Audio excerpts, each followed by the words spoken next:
yeah, introduce yourself and tell us at Waterfall Arts and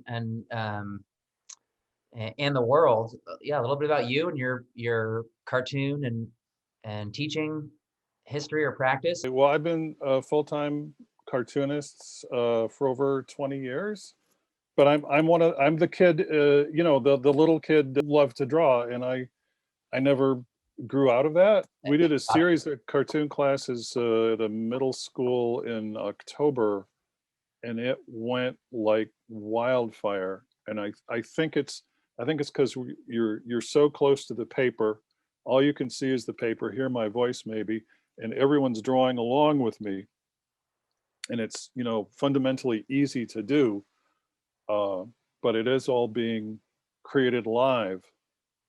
But the most fun part for me is when I say, okay, well, let's stop, hold up what you've done, and boom, boom, boom, boom, boom, boom, 20, 30 kids like, look at this. And everyone has their own style, even if we're drawing the same character. Some people draw crazy hair, extra teeth. It's a lot of fun. But let me go ahead and it looks, here's Great. some things I did.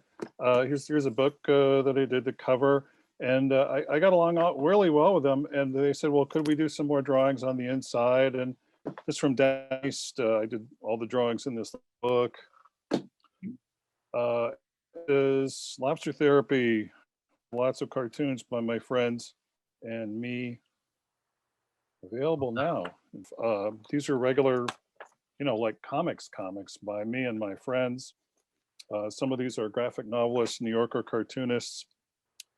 And the great thing is you can spend a lot of money and get a tablet, but the great thing, of course, is for a few dollars you can get a pen or a pencil, and just simply draw for less than $10.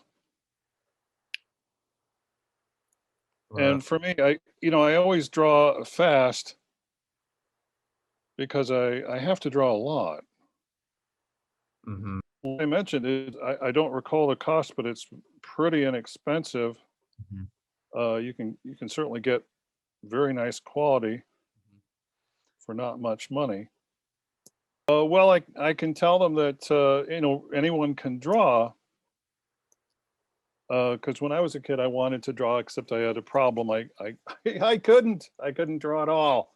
But I could draw shapes. If I say, well, draw a triangle, and we put two football shapes floating over there, you can see they're not perfect. And a couple of circles, and I can do. Let's see. I think I'll float 2/3 of a triangle up there, and you can already see I've quickly drawn some shapes, maybe a curvy line and some zigzag, and you already know what this is. I don't have to. Part of the technique in teaching cartooning is trying to break it down into component shapes. I have a colleague, Arnie Levin, who loved to draw. He's a New Yorker cartoonist, really funny guy, but he couldn't draw hands. And he said that the day came when he realized, a hand is kind of like some smoke coming out of a chimney. And he really is right. You can see that's anatomically incorrect. The pinky finger is very big, but it still works. It still reads.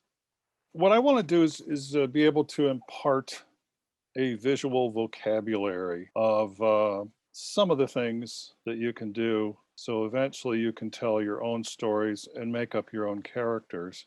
And you can see I'm drawing quickly. I would break this down a little bit in class.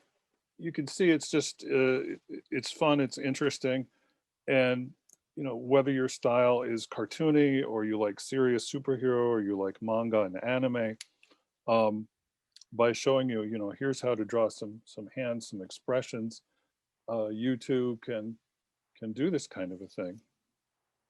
You will be able to create stories and create characters, and we'll talk about drawing challenges and being able to draw word balloons and making stories. So please join us. Thank you very much.